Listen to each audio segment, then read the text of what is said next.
And welcome back to the Gill Athletics Connections podcast. I'm so happy that you're here today. This one is going to be a lot of fun. This guy that we got today, you've already seen the description, so you know who it is. There's no surprises here. Help me welcome my good friend, teammate, hero. You're my hero, man. Help me welcome Olympian, always Olympian, never former. Help me welcome Olympian, Mr. Jeff Hartwig. Jeff, how are you, sir? I'm doing wonderful. Thanks for having me. Thank you, man. We did this on a little bit of short notice. Usually I set these up weeks or in advance, and man, you rescued me. I didn't do very good in my scheduling, so I'm so thankful hopping on here real quick on such short notice. Well, it's great to be on here. This day and age, we've got a little bit of limited travel, so I think a lot of people are looking for different ways to sort of stay in touch with the sport, and it sometimes gives us a chance, instead of just sitting on our phones and seeing what the latest on Twitter and Instagram is, something with a little more substance. And I've gotten to listen to a number of podcasts. I've participated in a few. And it's great when you all of a sudden think you know somebody or think you know something about somebody and you learn something new about them. And it's like, hey, I didn't know they were into that. And that's pretty cool. Yeah, I'm stoked about this podcast and I'm treating it like it's almost a brand new thing, although it's been around for, a long time now. Mm-hmm. In fact, I'm so geeked up on podcasting right now. I'm helping everybody and their brother. If they want to create one, I'll help them. In fact, I'm actually, it's a little known secret. I guess it's not if you're on my social. I'm actually teaching a class for a junior college, an online class on podcasting 101 on how to get all the things you gotta do. I think of podcasting as an extension of social media. So that's why I'm encouraging, if you think you want to do a podcast, do it. Because if you came to me and said, hey, I want to have a Twitter account, should I do it? Who would say no to that, right? It's like, oh, well, yeah, you should do Twitter, whatever, no big deal. To me, it's the same as podcast. You should have a podcast. It doesn't have to be a weekly thing like we do or a routine thing. It helps if it is, but your opinions or the things that you want to express are important. They have value. So if you think it should be an auditory form versus written, like a Twitter or Facebook or picturesque, like an Instagram, then absolutely do it, man. You've been on several podcasts, Jeff. You need to have a podcast. Seriously, we're going to find out today as we learn Jeff's history through our sport and what he's doing today in our sport. This is the what's that Dos Equis man, the most interesting man in the world.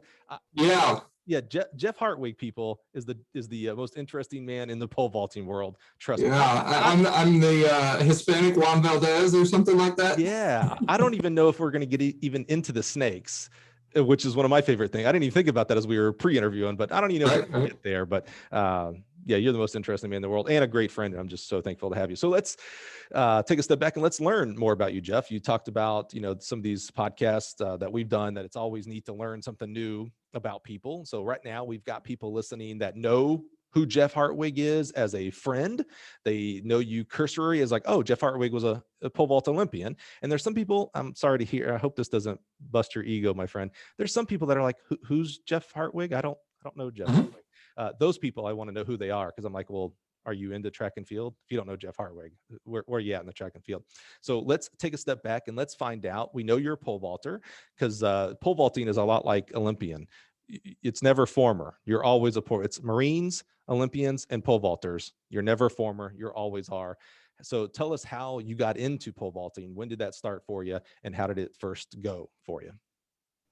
So actually, when I was young, I grew up in a household with I have a brother and sister that are twins, but only 13 months younger than me. And we were I had very young parents relative to my age. So I grew up playing more traditional, American sports, football in the fall, baseball in the spring. As a matter of fact, a lot of the weekends when I was playing Little League football, we would play our football games on Saturday. And then on Sunday, I would go to my dad's flag football games, because he was in a flag football league, still playing football, reliving those glory days from high school, and playing with a bunch of guys that were just getting after it. And that was so much fun, because we'd run around and throw the football and watch our dads, the other kids out there. And I kind of grew tired of playing baseball. I really love football, but I was little. I wrestled actually as a freshman in high school, and I wrestled the 105-pound weight class. What? Are you serious? because I was really small. let's do a little fast forward. How tall are you now? Well, I'm 6'3" now. Yeah, you're a big athletic boy. Like you could go out and be a receiver right now, and you were in the 100-pound class, 105-pound class. 105 pounds, and I even wrestled a couple matches at 98.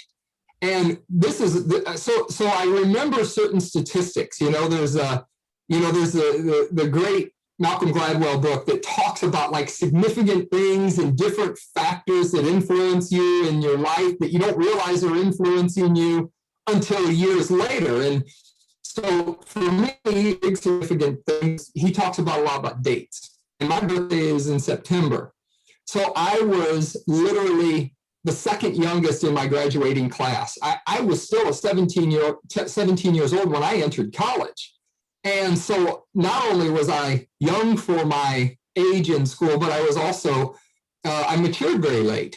And I was, I guess, even before I wrestled, I was starting to look for sports that would allow me to really be active as an individual. And football was tough, but as an 8th grader playing football, which was my last year to play football for Little League, I played on a team that you had to make a weight class. So I was dieting hard as an 8th grader to get under that 85-pound weight limitation for 8th graders to be on the light team, because they also had a heavy team, which was unlimited. But to be on the light team, you had to be under 85 pounds. And I literally had to diet a couple mornings. And on a Saturday morning, I remember stripping down to my underwear to weigh in just to put the uniform on to play football. And not that I was like compulsive about dieting and, doing bad things to myself. I just had to be careful what I ate to stay in that weight range. But that allowed me to be more competitive. What I realized was, at 85 pounds, playing against other kids 85 pounds, I was really pretty competitive. But as soon as I went to school as a freshman and had to play against the guys who didn't have a weight limit, I was like a bug on a windshield. And it was like, this is not working out good for me. So I started looking for more individual sports. And I tried wrestling, but I went to a high school here in St. Charles, Missouri. It's actually close to where I live now, and Francis Howell High School, and long tradition. We've had at least one Olympian come out of the school in wrestling, a guy named Sammy Henson, and just a long history of good wrestlers. So I was a first-year wrestler, wrestling guys with 8-9 years experience. And of course, they would twist me up into a pretzel, and I didn't know what to do. I didn't know the counter moves, and so that was really tough. And then one day I went to actually it started in 8th grade. I had gone to the track coach because I had grown a little tired of baseball. It seemed to be a little slow pace for me. And so I went to the track coach and I said, hey, I want to help you with track. And he said, do you have any problems staying after school? And I said, no, actually, I walked to school because I lived in the neighborhood behind the school. And it was that coincidence that he says, well, if you could come in early, I work with our pole vaulters in the morning where I can give them individual attention because it's a little bit dangerous and we want to make sure they stay safe. But I need somebody to come in the mornings and help me with putting up the crossbar and catching steps and that kind of stuff. And in the afternoon, you would be like the administrator of their workouts. And I said, so like a manager? Yeah. So you were helping, not participating. Right, because at that time in the state of Missouri, there was no junior high track. You weren't allowed to participate. Got it. So I said, well, coach, I don't really want to be a manager. I kind of actually want to do it. And he says, well, I'm sorry. This would be the best way for you to immerse yourself in the sport and learn a little bit about it. And of course, when his back was turned, I wasn't afraid to kind of grab a pole and go running down. And my mom actually worked as a secretary at the school. She was the principal secretary. I'd tell her, after you get off work, come down to the gym. We're going to be jumping. And if coach isn't looking, I'm going to sneak some jumps. You can watch. And I'd be doing my little pop-ups and that kind of stuff as an 8th grader. So what, let's stop right there. Because this is your first foray into pole vaulting and you're sneaking, quote unquote, behind the coach's back. What was first of all, was there an immediate draw to pole vaulting? It was like, oh yeah, this is cool. This is what I want to be. And so when you were sneaking, was it because it was like, oh man, I just want to pole vault, I want to do pop-ups, I want to do all this stuff? Or was it because you're an eighth grader and as eighth graders, we all like to kind of buck the system and do what, the opposite of what coach is telling me? Actually, technically, it was not allowed for people that weren't officially on the team to do it. And I'm sure there was maybe even back then some sort of liability thing. And as an eighth grader, I wasn't hearing that. I thought I'm just going to, do what I do. But I also didn't want to get anybody in trouble. So I thought, well, if I can be kind of sneaky when the coach is busy with the other athletes, my mom was there watching me anyway. So it worked out pretty good. Do you remember your first vaults? Like your first time your feet came off the ground? Well, I remember just riding the pole up into the pit. That was kind of the cool thing. But I tell you what the biggest memory was is by the time I had come to the coach to ask him how to get involved with track, they were a couple weeks into the season. And what I remember is my coach had rigged kind of a makeshift setup. They had those old vacuum boxes that you plugged into the wall, that would suck down to the gym floor, and then you could actually pole vault indoors. And I think it was literally a small vacuum motor with some suction cups, and it would suck to the floor. But the problem was the bottom of the box to accommodate the motor was actually 2 inches above the ground surface. So if you didn't lower your grip about 1.5 feet, you were getting rejected because you weren't planting into a box in the ground. Well, we didn't have one of those. So he had rigged up this setup with 2x4s and set the pit on it and made a little X, and you could run and plant into the X. Huh. And actually it would stop the pole, and then we could do drills. And that was a way to do it, because in March in Missouri, there's a good chance you still get some snow, especially back then. And what I remember was I told him, I said, I walk to school. I can be here early. I can stay late. Doesn't matter what time, no problem. And he said, well, I need help with our pole vaulters. And I said, okay. I didn't even know what pole vaulting was. I said, what's pole vault? He said, well, just come in the next day and you can see what it looks like in person. And I kind of went home and I said, well, he wants me to help with pole vault. I said, I kind of want to be a hurdler.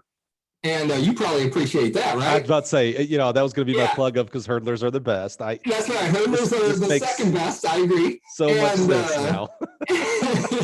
But I said, okay. And, my dad kind of said, well, pole vault's this event. They run with this pole. They jump up in the air. And I remember walking in the gym the next day, and these guys were jumping almost as high as a basketball goal. Mm-hmm. And that just blew me away, because I was 85 pounds. I couldn't even get the net hardly. Right. So I thought, well, shoot, if I got a pole, that might just get me up to that net, And so I was instantly hooked, from the day I saw it for the first time. I often say, I don't think you choose a sport. I think the sports choose you. And, I think my parents did a great job of giving me exposure to a lot of different sports. And like I said, I loved football, but football put the hurt on me at times, and football kind of told me, hey, there's other things out there that you might want to look at. And baseball, I kind of wanted to be good at baseball, but it wasn't my thing. And so when I got the chance to actually try pole vaulting, that was pretty cool. But I did a few pop-ups as an eighth grader, but very, very limited, because I didn't want to get anybody in trouble. And by my freshman year, I think the thing I remember is the very first day that I ever got to try jumping for real, I jumped about 8 feet. And so that was pretty cool. So quick shout out. You mentioned Malcolm Gladwell, and the book you were referencing was called Blink. And I just want to make sure we bring him up, because I am really fanboying. He's a track guy, and I really want him on our podcast. So anytime I can, make sure Malcolm knows that we're talking about him, we're going to do that. I've been trying to hit him up through Twitter. He went on the Let'sRun.com podcast before the Gill podcast. I was a little disappointed in Malcolm for that. But it is a great book. I read Blink, and that's about those instant decisions that you just sort of make out of instinct, and then Outliers as well. That was the one where the significance of dates yes. and times and outliers. Things that influence your life that you don't realize how they're going to guide your path. That was more in Outliers. And that was just I remember I read that and I almost immediately turned and read the book again. Yeah, it was just so significant for me. You're right. Thanks for that correction. That was Outliers, because one of the big stories was NHL players and their birthdays. And, most NHL players come from Scandinavian and Canadian countries, and that they're when they pick their age groups, it starts with January 1st. So if you were born January 1, if I remember right, if you were born January 1 around that time, like that's where most of them came from. If you were born in December, it was very hard to make the NHL because you had to wait a whole year. So that's what it was. So you had to wait a whole year before you started getting instruction. And so your clock for the 10,000 hours, that's where that came from, was late, where other people, January 1, they already got a whole year. They've got hours of practice. Exactly. That's what it was. Yeah. Outliers. Blink is also, actually every one of his books are just phenomenal to me. David and Goliath, Tipping Point. Love Malcolm Gladwell. Malcolm, if you're listening, we want you on the show, buddy. Okay, so spoiler alert, you became a 2-time Olympian in the pole vault. So tell us how your high school career went. You must have jumped 17, 18 feet out of high school All-American. You had to have just been the man in the pole vault in high school. You're an Olympian. So how did high school go? Well, I'd like to think I was the man. And at times, I'm sure I acted like I was the man, but I was clearly not the man. I jumped 9.6 as a freshman. And interesting story, this year, the National High School Federation has decided that all field events this year, 2021, are being recorded and announced, all the field events for distance metric. And that has not gone over very well in most of the meets I've been to. It's added a ton of confusion to parents. People don't even know how to pronounce it. It's not been great. But the very interesting thing is my daughter has now started pole vaulting. I didn't know she was going to do it. It just kind of happened. And we were at a meet, and because of the metric, she jumped 9 feet, and the next height was 9.6-ish. Turns out to be 2 meters 90.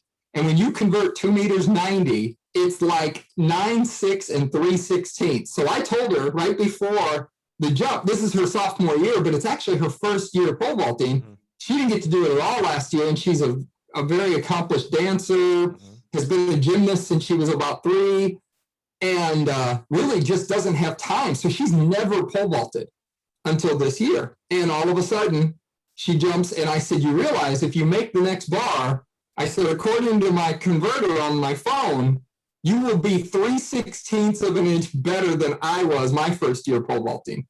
Oh, that gave her some big motivation. And so now she's officially better than I was. That's awesome. But I jumped 9.6 as a freshman. I jumped 11 as a sophomore, 12.6 as a junior, qualified for state, didn't do well. And then 14.6 as a senior. And what I tell a lot of people is, well, that doesn't seem like remarkable success compared to what we see, especially these days. I only pole vault in Missouri. Once again, those rules said there was no thing as pole vault clubs. There was a couple of camps, but you were only allowed to do track, especially pole vaulting, because it involved this specialized equipment during the official track season. And then you add in bad weather and a limited amount of meets. And I pole vaulted about 2 months a year for the first 4 years that I pole vaulted. So 14.6 in 8 months, or 10 months, if you go 2.5 months for a high school track season, that's pretty good. Were you doing other sports? I was still doing, I'd done football and wrestling as a freshman. I tried actually running cross country as a sophomore. I played in the racquetball league. I did a lot of different things. And then even within track, I tried triple jumping a little bit in college. I threw the javelin. I ran a couple hurdle races. I mean, I did different things because I knew that well-roundedness was always going to contribute to overall athleticism, which makes you a better pole vaulter. And so I even now encourage a lot of young pole vaulters, don't specialize in the pole vault, get out and do other things, or at least do other events, do some long jumping, do some sprinting, stuff that makes you a better athlete. It appears overall that encouragement is not winning the day. I've seen so many pole vault specialists today Mhm. versus 10 years ago. You described the landscape, which is, I love, let's dive into that a little bit because it is so different than it is today at 2021. Pole vault um, um, clubs were hardly a thing back. I'm sure there were some, but definitely in the St. Louis area, there weren't any. We didn't have YouTube. You couldn't just go on there and just see other Right. people vault. There was no picking up your phone and texting another coach to have help. So what was the coaching like? Who was your coach? Who actually got you started here? Who do we honor here? So as a freshman, my coach's name was Larry Ruff. He was the junior high. My freshman year, the freshman class was still at the junior high for our school district. So as a freshman, I was the oldest kid in the school, kind of thing, even though I was the youngest of my class. But Coach Ruff just took me under his wings. Probably didn't have a great knowledge of track or pole vaulting, but he had been around at track for a long time. Was really just a very encouraging, good guy. And I stayed in touch with him for years and years after I was done. He was a science teacher and actually had a couple snakes in his classroom. So when I had him for class, if the snake got out, I was the guy over grabbing it and putting it back in the cage. So we had a kind of a common connection there, and just a great guy. He was funny and very encouraging, and exactly what you hope that all high school track coaches will be. Yeah, just provide you that opportunity. And then when I went to the high school, my coach's name was John Schmid. It turned out years later, his son pole vaulted, probably in some little bit because his dad had really developed an affinity for the pole vault, but he had been a fencer as an athlete himself. Wow. Knew nothing about pole vaulting and had only started pole vaulting the year before, or started coaching pole vaulting the year before I came to school, before I became a sophomore. He basically started. So we were both just crazy. We would have died for something. He was a history teacher, and we would have died for a resource like YouTube or some way to even order videos or anything. I mean, back in those days, you read books. You read Ganslin's book, right. The Mechanics of the Pole Vault. And that was really the only source of information. And so he would encourage me, there was a guy here in St. Louis that had a camp, and then Rick Addig, the legendary coach, who's still coaching at Washburn University, and I get to see him still to this day. A couple of years ago, I was elected into the Pole Vault Hall of Fame in the same class with Coach Addig. And I went to his camps once at Raytown South High School after my sophomore year, and then after my junior year, he had gone to Kansas. And so I got to go to his camp at University of Kansas, and just sort of a great journey with a guy that was inspirational to me. But unfortunately, I competed against his athletes in high school, and they weren't inches better; they were feet better than I was. But it was still, I never was discouraged by somebody that was better than me. I never was. I always thought this is an opportunity for me to learn, to see what somebody else does. I want to watch them and say, okay, what are they doing that I can't do? What are they doing that I need to do better? Are they faster? Are they taller? Do they swing better? There's so many things that make a great pole vaulter.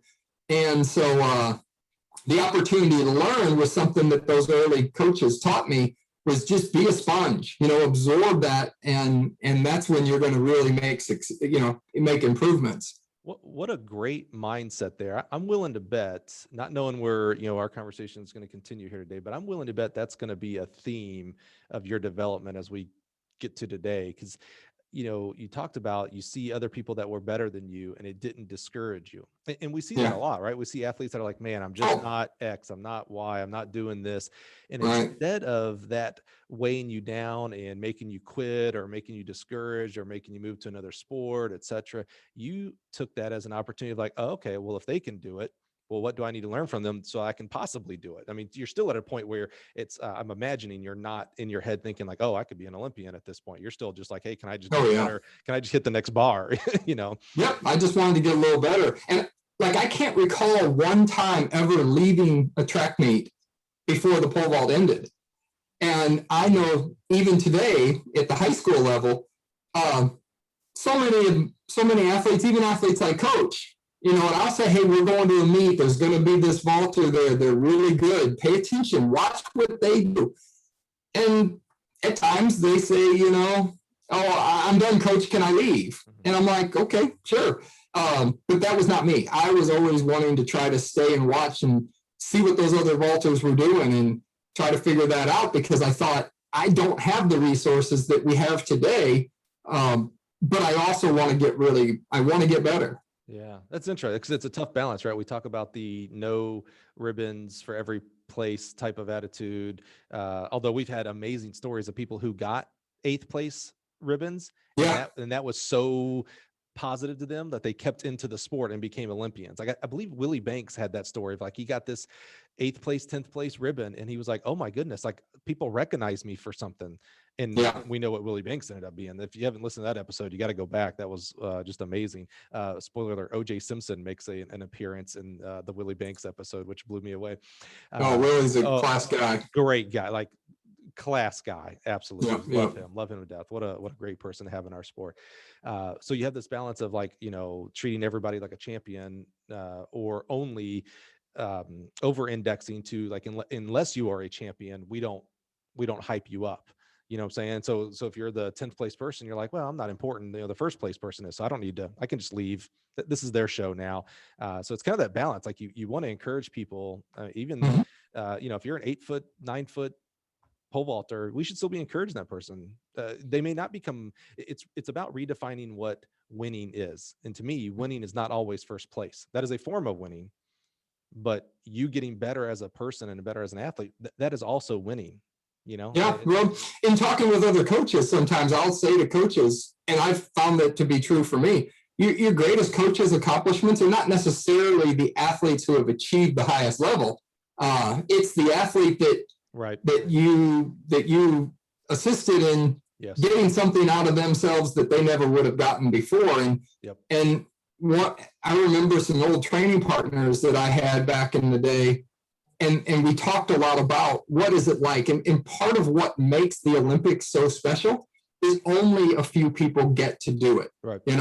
3 people in each event every 4 years, equate that into a lifetime, or an athletic lifetime of maybe 8 or 10 years.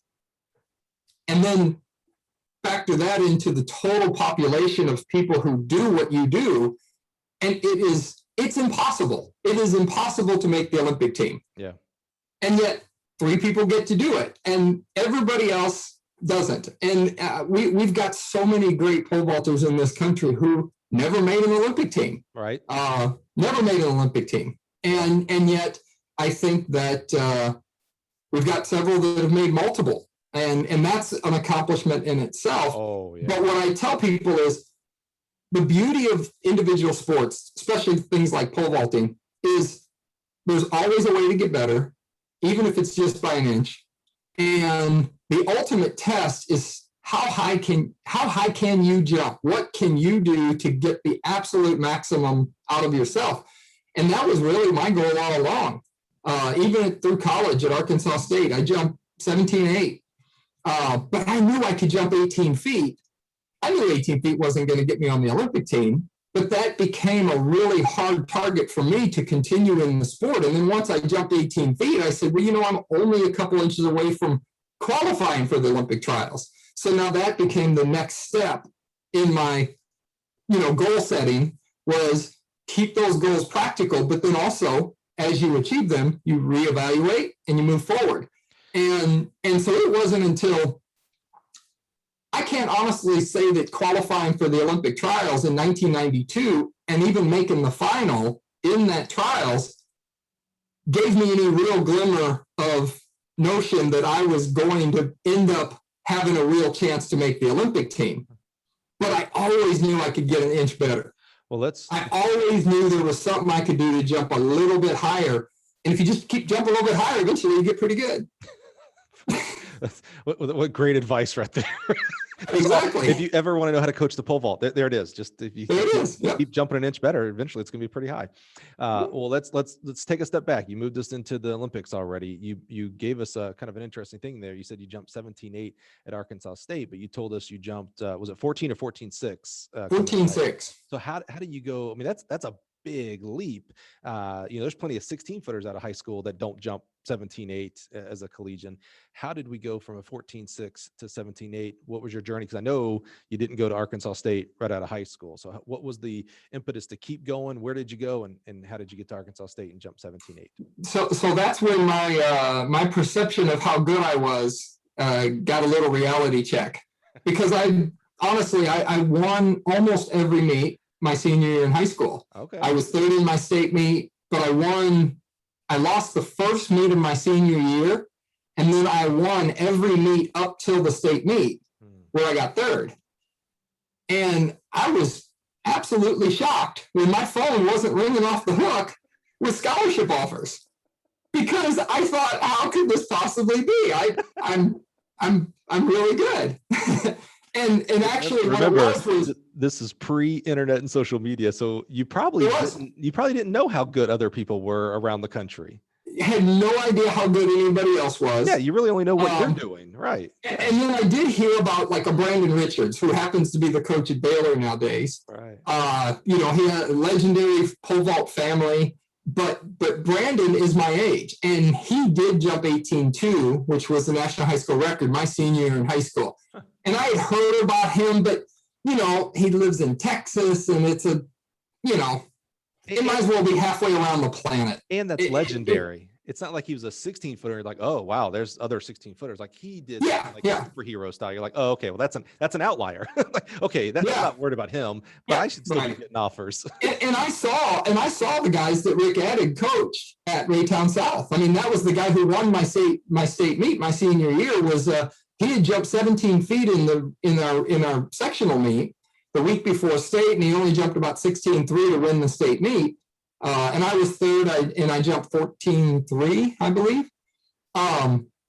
But it was one of those things where I still looked at that and I didn't think, okay, that's unattainable. I can still get better.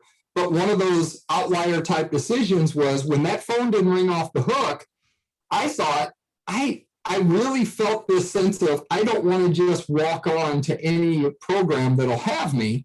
And this predates Title IX and roster limitations and a lot of the political issues we see in the NCAA sports. Back then, if you had a coach that would let you walk on, you could walk on and you could just be in the thing. But I remember talking to my dad, and my dad was really encouraging to say, you've worked so hard and I see how much you love track. I'd hate to see you just walk away from it. Wow. So maybe look at different options that you might not be thinking about. And he said the local community college has a track team.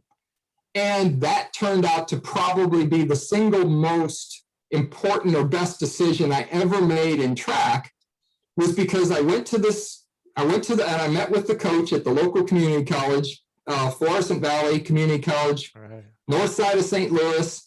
The coach he passed away a few years ago, and what an incredible role model this guy was. He was a very spiritual man. He took a bunch of kids that, for whatever reason, didn't follow that mainstream, right out of high school into mainstream collegiate athletics. And he said, I'm not going to treat you guys like you're just JUCO kids. We went to Indiana. We went to Illinois. We went to Purdue. He said, I'm going to throw you in the fire, and I'm going to have you compete against the best people. If we can get in, we're going. And we went to other schools. We went to Vincennes, and we went to these other smaller schools. But he says, if you want to be the best, you got to compete with the best. And I want you to see the best. And now, was he a pole vault coach? No, he was a good jumps coach. He had coached a couple of good triple jumpers. He had real good knowledge base in the high jump. Yeah, tremendous tradition there in jumps, right? Right. But the pole vault was not his thing. And his personal background was another really great, interesting story. He was the first African American to ever receive a football scholarship to the University of Missouri. Wow. He's a went to school 1959 to the University of Missouri on a full scholarship. And, you know, we talk about relations and racial issues in our country. And this guy wanted to play football so bad that he didn't mind sitting on the back of the bus. When they stopped it to get dinner, he told me stories about he had to go around. He was that guy that had to go around to the back of the restaurant because he wasn't allowed to come in the front. And it was all done so that he could play football. And it was, at the time, the sacrifice that you made. But you would never know it. His whole life. I talk about leading by example. And I still actually see here in St. Louis locally 4 guys that were on the track team with me, and they're all involved. He was so impactful on us. They're all involved in track and field still. Wow. And we all still talk about those days, riding that van, you know, 6-8 hours in the van, coach telling stories, listening to music, and going on these trips. I love that you're a JUCO kid. It was great. Honestly, that is awesome. And this coach, Norris Stevenson was his name. He actually got drafted by the Dallas Cowboys. Frank Gifford was, you know, on the team at the time, and the first game of his rookie season, he caught the opening kickoff and headed downfield and got whacked, and they took his knee out and ended up having surgery. And back then they didn't have arthroscopic surgery like we have now. It was hack you open, and he had a couple surgeries. He played for the Cowboys for a couple years. Wow. And then he ended up playing Canadian football. But, you know, another interesting little tidbit about him, and it's not relevant to anything, but he saved all his money that he made playing football. And when he retired from football and moved back to St. Louis, if I recall the story right, he bought the house that he lived in his whole life with his signing bonus from when he had signed that first football contract.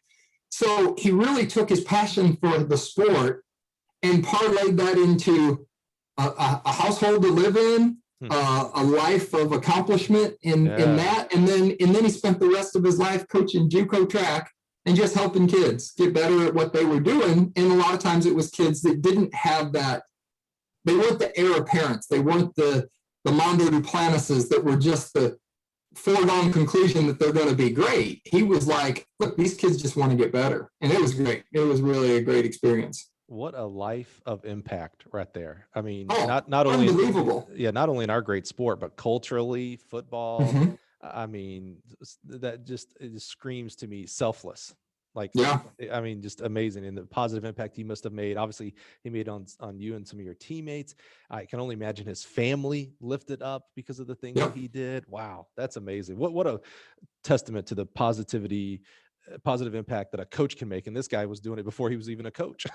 Right, he was. And when we, you know, I ended up progressing from 14-6, where in high school, a school like Arkansas State, I would have never been on their radar. I don't know that they wouldn't have been interested. I just wouldn't have never hit their radar. And I didn't know anything about them. But through those couple of years of JUCO, I got to see Arkansas State, Illinois, Purdue, some of the really, at the time, high-level programs, Indiana, and start to see these coaches. And it was Coach Stevenson that after my second year, he says, you know, where are you interested? Who can I call for you? Who can I try to get you to that next level? And that was how I made the connection with Arkansas State. And it was really through him. And I went on a visit.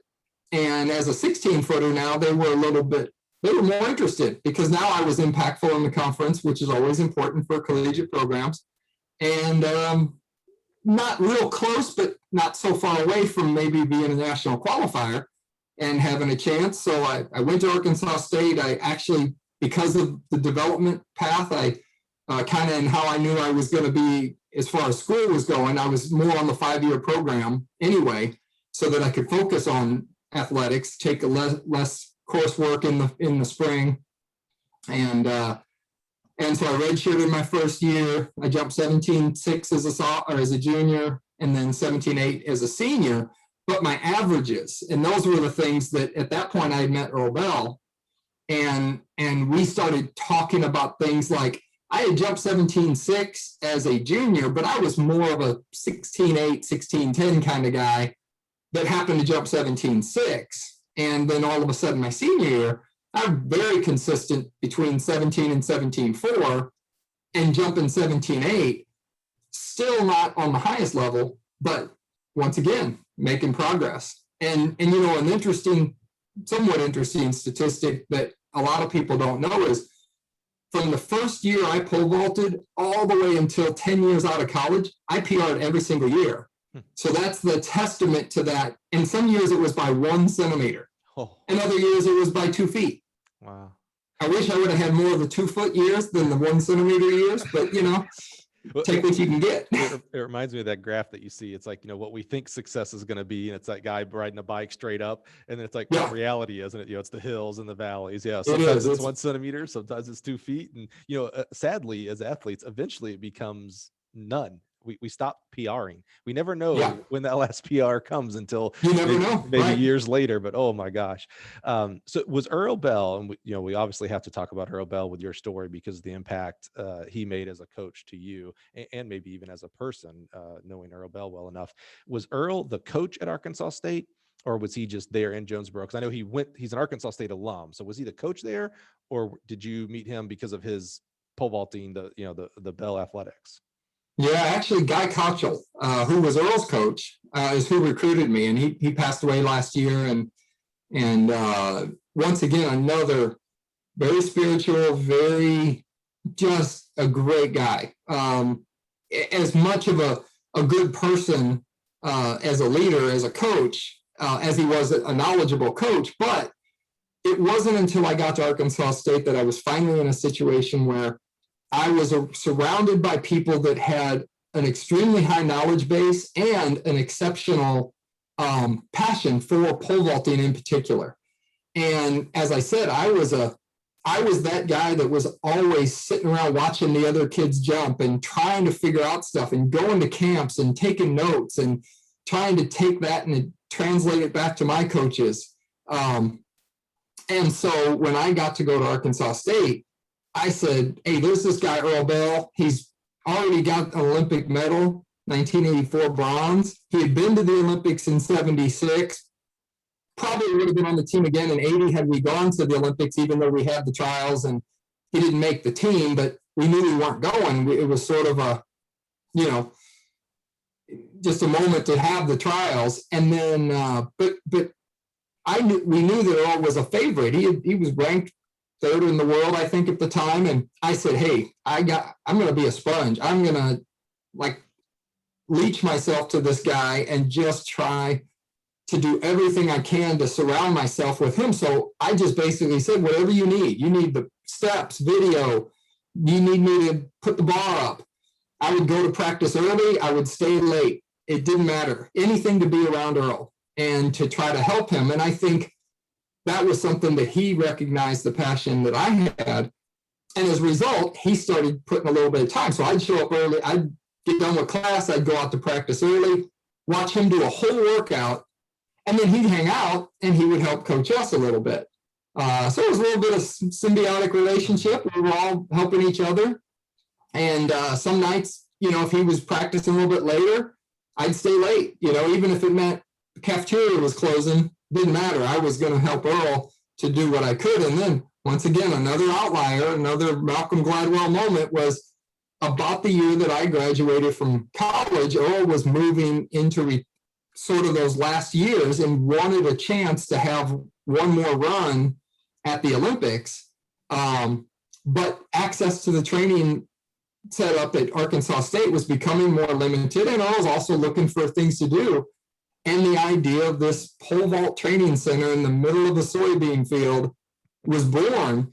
And literally people told Earl he was absolutely crazy. I remember Earl getting phone calls from his friends saying, what are you thinking? A pole vault training center? This will never work.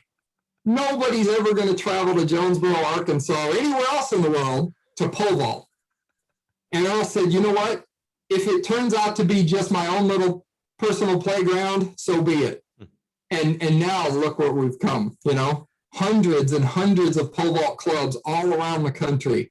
And what I find so unique is that the pole vault is still that one event that seems to be immersed with pole vault clubs, and yet there's no other events that's even happening in. Yeah, we had Joe Frontier, who also has a great podcast, Throw Big, Throw Far. And I asked him the same question because, he has Madison Throws Club, which is a throws based.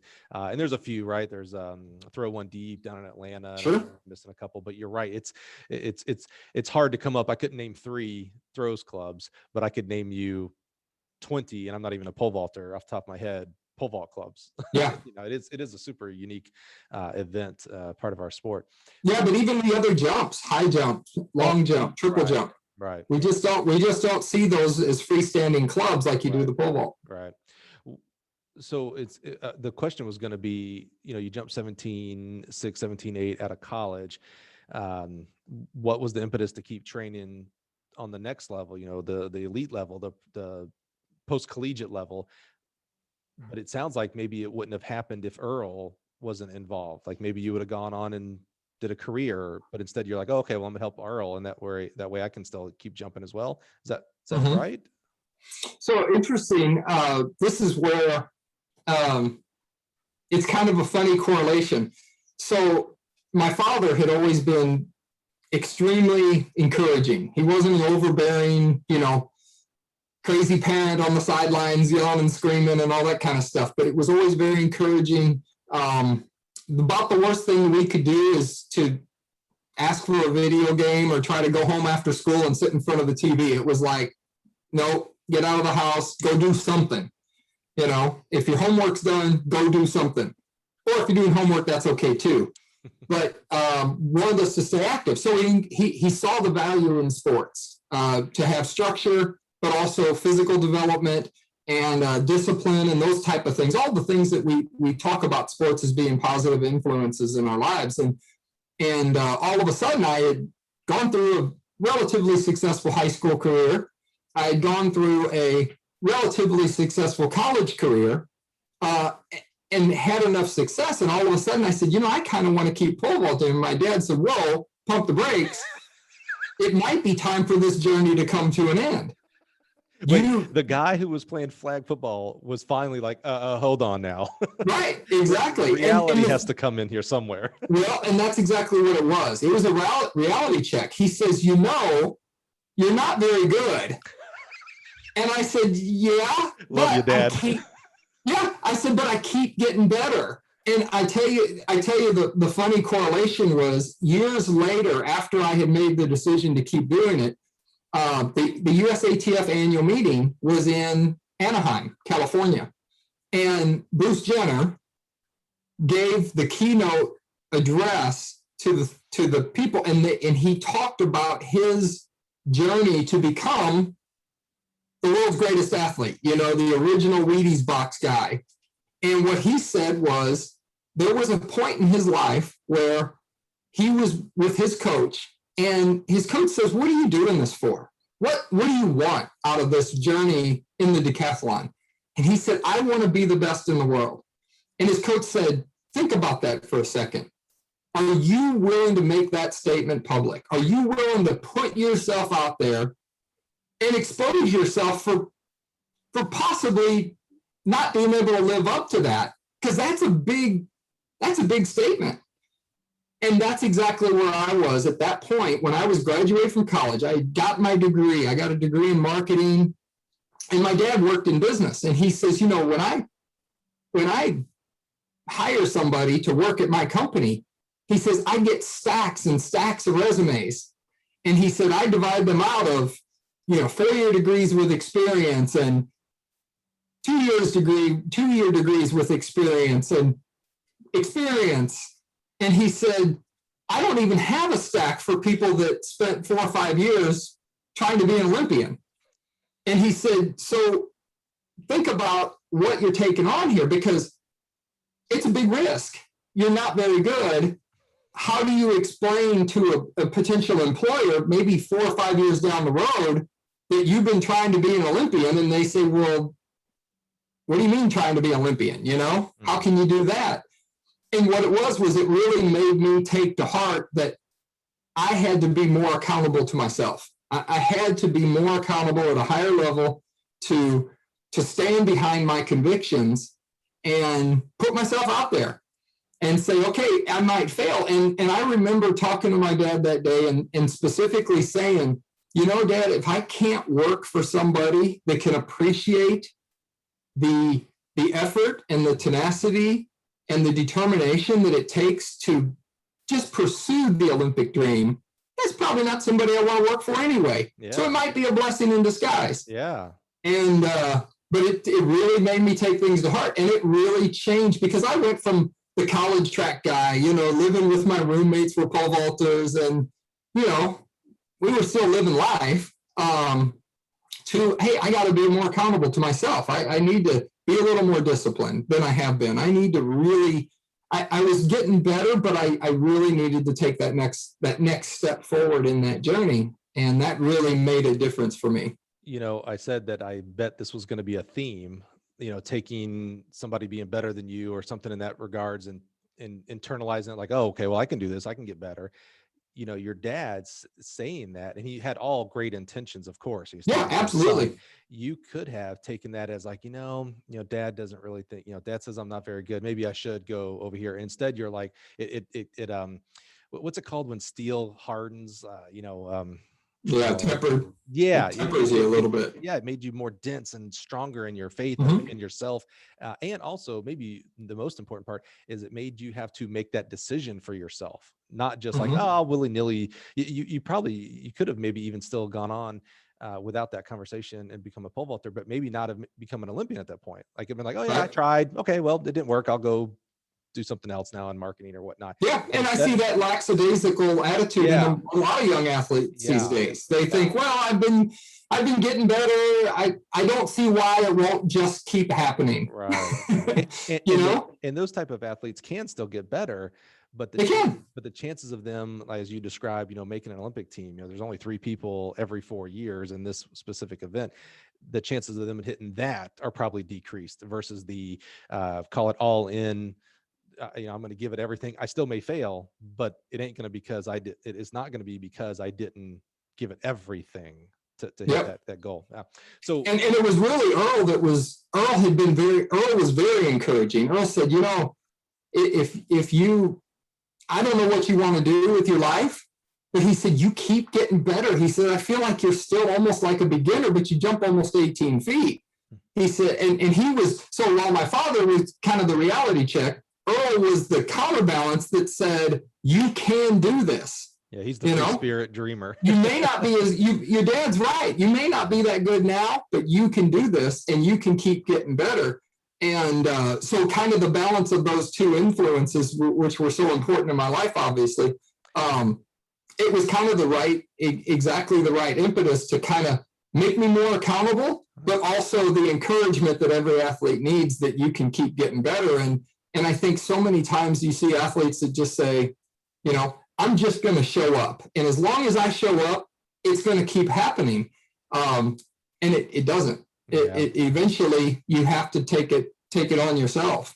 No surprise, the guy that built Pole Vault Mecca in the middle of Jonesboro is the guy that was the dreamer of like, hey man, you could do this. Let's try it. Let's see what happens. Let's do it. Of course he was the encourager.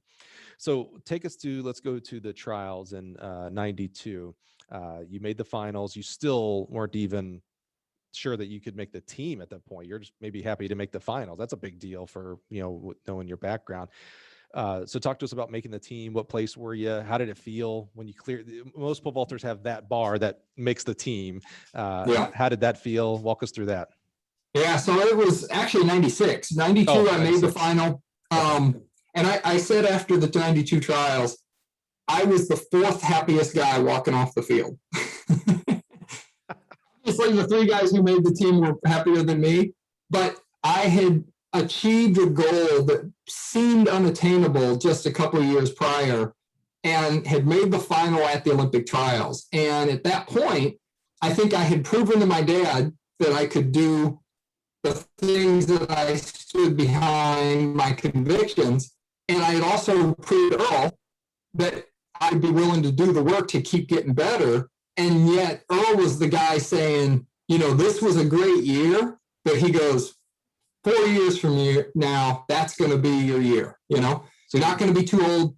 You're going to be able to keep plugging along here. And you got 4 years to get 8 inches better. And then you're a real factor. Then you're somebody that could do it.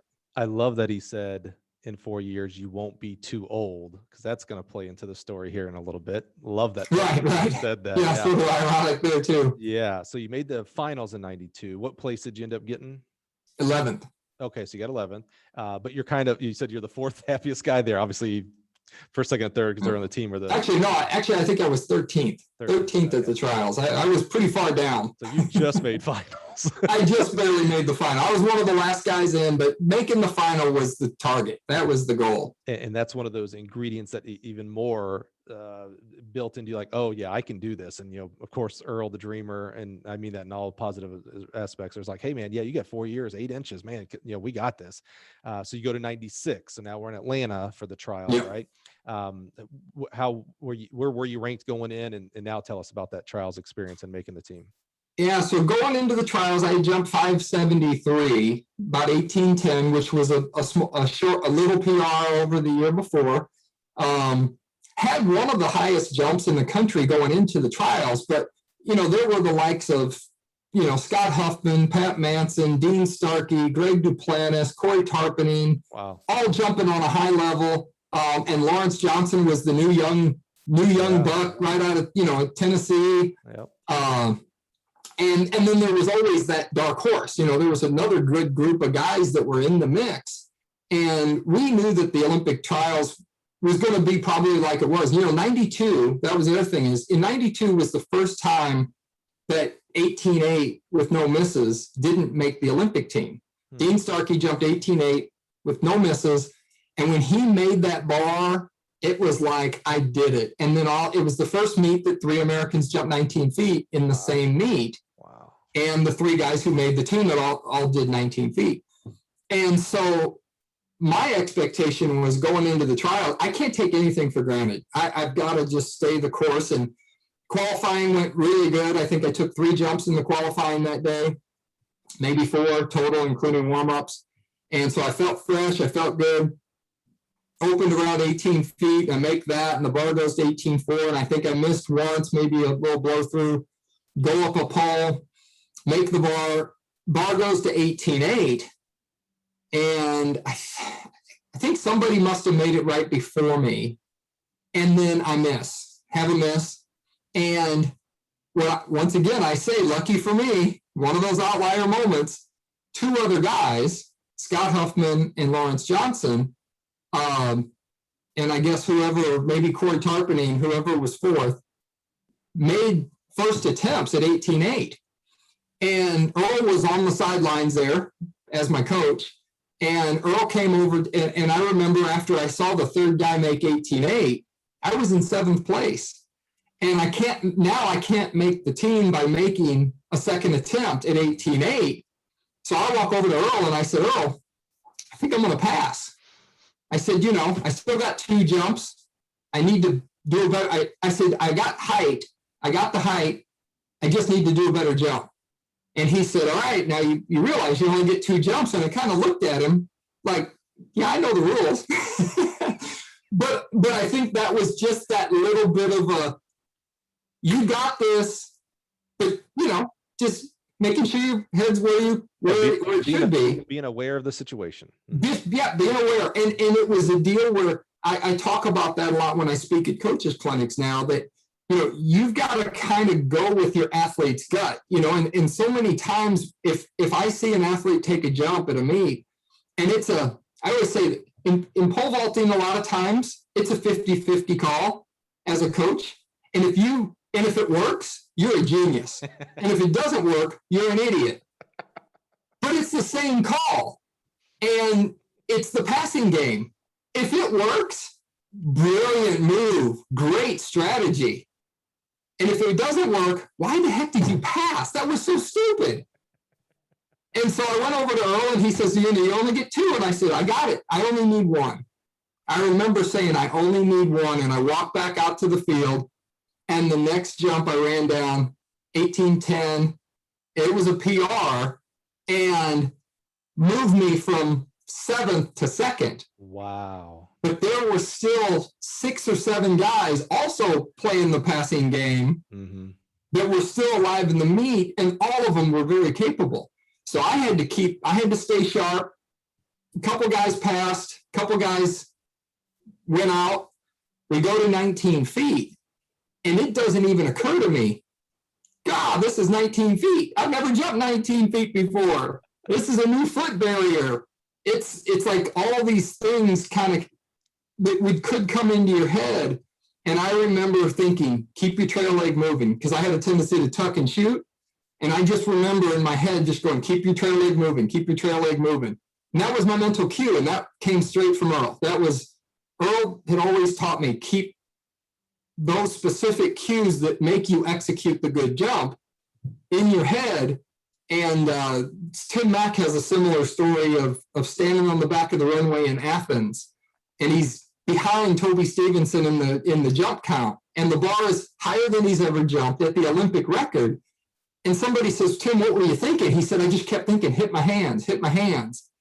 And to block out all those other distractions and focus on one specific element of your jump that makes you execute the jump that you need to make all that other stuff happen, that's really hard to do. That's really hard to do. And I was never great at it. I was good at times at it, but I had lots of failures along the way. But I remember I felt like that trail leg just kept going and going and going.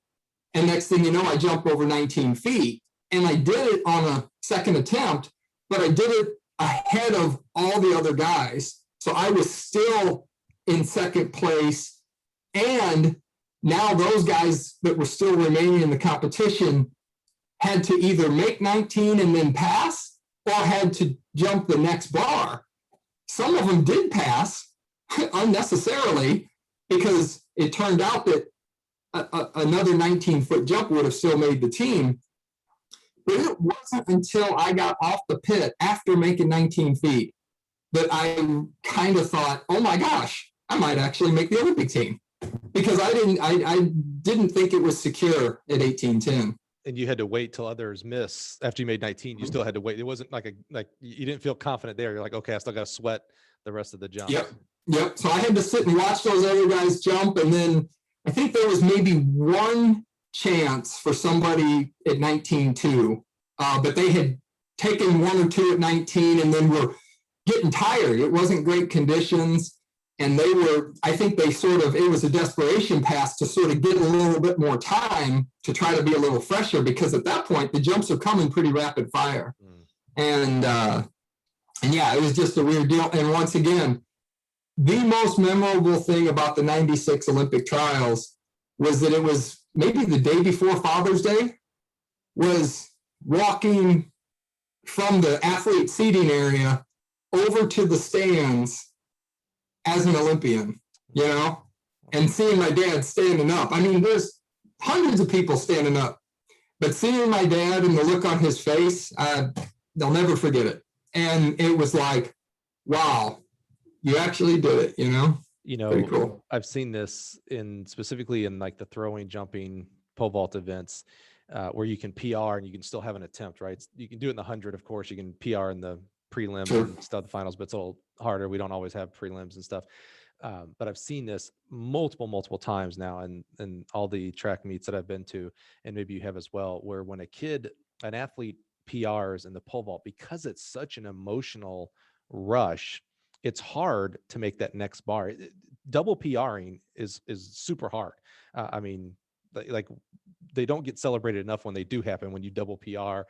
Once you get to a certain stage, obviously, if you're beginning, you can hit a couple PR bars, but because of the emotionality of it, it's hard to now come back and refocus on the next bar. Like you just made 18:10, you just made 18:10. That's a big deal. That's a PR, the highest you ever jumped.